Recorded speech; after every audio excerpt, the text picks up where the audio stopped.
is up, everybody? Matt here, back again with another video for you. Today we're going to be talking about my favorite Aerosmith album of all time, 9 Lives. It was released on March 18th of the year 1997. It was Aerosmith's first album produced under the Columbia label since Rockin' a Hard Place.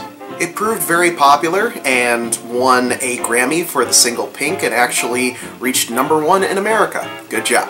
It was produced by the group along with Kevin Shirley, also known as the Caveman. He was not the only collaborator on this album. It was also Desmond Child, Taylor Rhodes, and Glenn Ballard. With Ballard specifically, they co-wrote Falling in Love, Sweet Taste of India, and Pink. Unfortunately, before rehearsals could even begin, their drummer Joey Kramer had a very bad bout of depression and had to actually leave the group in order to deal with it.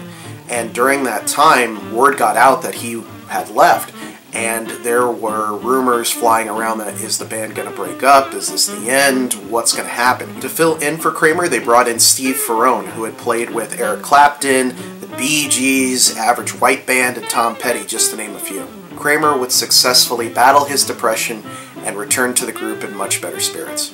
Columbia wanted the record out by summer of 1996. However, when the band submitted the 9 songs that they wanted for the album, Columbia wasn't too happy with it, so they went back to the drawing board. More issues arose when they decided to fire Tim Collins, who was the band's manager from 1984.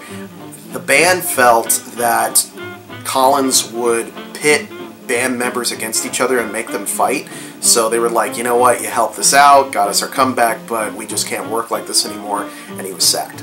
It was at this point that the group brought in Kevin Shirley, who tried to get the sound of the album somewhere between Toys in the Attic and Rocks. He kinda does. It's definitely more of a hard rock album. I wouldn't put it on the level of Rocks or Toys, though. It's definitely something different, though. It's still good, but I wouldn't call it somewhere between Rocks and Toys.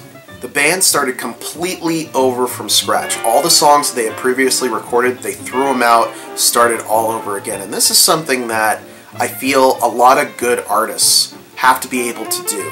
And that is to work on something for a long time and then be able to take that critical eye of the artist and look at it and go, you know what, no, I can do better, and to toss it out and start all over. And I think that's what makes Aerosmith one of my favorite bands, is that it's very clear, you know, that they want to put out a good product, that they want to put out something that they can be proud of and the fans will really enjoy, and that was definitely the case with this particular record.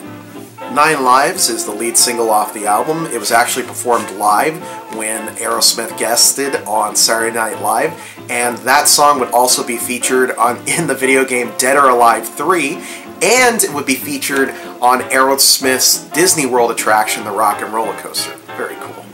The song Falling in Love actually has a reference to the Rolling Stones song Spider and the Fly. They both make reference to somebody liking the way they held the microphone. The music video for 9 Lives was directed by Michael Bay. The music video for the other single, Hole in My Soul, actually features performances by Eva Mendes and Sean William Scott. They're both featured as actors in the music video. Very cool.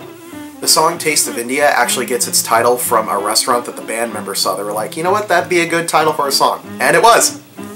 Pink proved probably the most successful off this album. It became a fan, critical favorite, and won a Grammy. And there's a rumor, and I don't remember where I saw this, it was on VH1 or MTV or something like that, and they said that they got the idea to name the song Pink from Pink's Hot Dogs in Hollywood, and I hope that's true, because that's so awesome. And if you've never had a Pink's hot dog, you are not living, my friend. Even if you don't like hot dogs, you have to have a Pink's hot dog at some point in your life. Pink's hot dogs, they're awesome, they're amazing. Have a Pink's hot dog. I want one!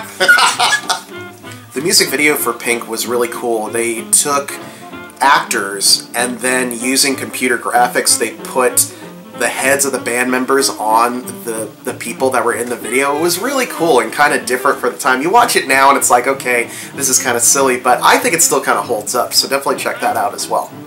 Originally, the album was going to be called Vindaloo due to all of the Indian influences that were featured on this particular record. But after all of the stuff that they went through to get this album made, they felt that 9 Lives was a much better title. Gotta agree, very cool. even though the album was done, there were still problems on the horizon. The original album cover featured a woman with a cat head dancing on top of a snake demon. And that's actually taken from Hindu culture.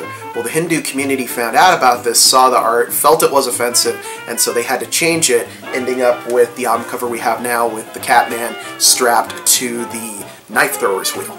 Get ready for a name I can't pronounce. The art was done by Stefan Sagmeister. I hope I am saying that right. He had done artwork as well for Lou Reed and even the Rolling Stones. I first found out about this album when I was a freshman in high school, and as cheesy as it sounds, it really spoke to me as a teenager. You know, it's weird when you're a kid and things just kind of connect with you, or you rather the other way around. You connect with stuff that you feel is speaking to you in some way.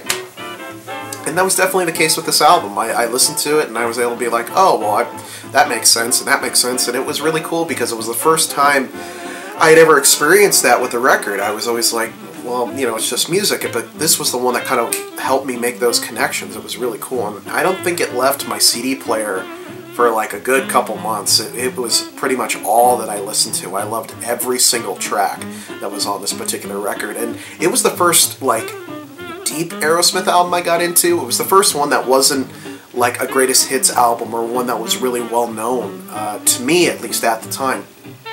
It had stuff that I had never heard before, and I thought, this is really, really good. This is really cool.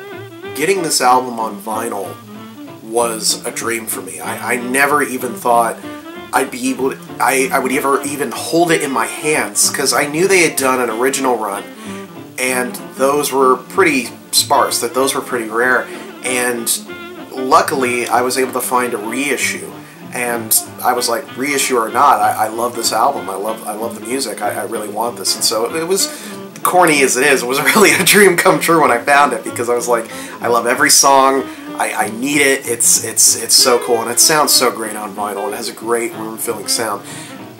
Like a lot of Aerosmith, it's very subjective based on the listener. Some people really like Aerosmith, some people don't. And same thing with this record. Some people like it, some people don't. For me, I would say give it a listen. If you like it, great. If not, whatever. To me, it's an important album for me, but maybe it's not an important album for you. But I have a question. I have a question for all you guys that watch my videos. I want you in the comments below to tell me an Aerosmith album or song that you don't hear a lot of people talk about, but that you think is particularly good. So if you could go ahead and put that in the comments below, fill that sucker up, I'd really appreciate it. Again, guys, thank you so much for watching my videos. It means a lot to know that there are other vinyl nerds and people out there that like my stuff. So thank you very much. I will see you guys next time.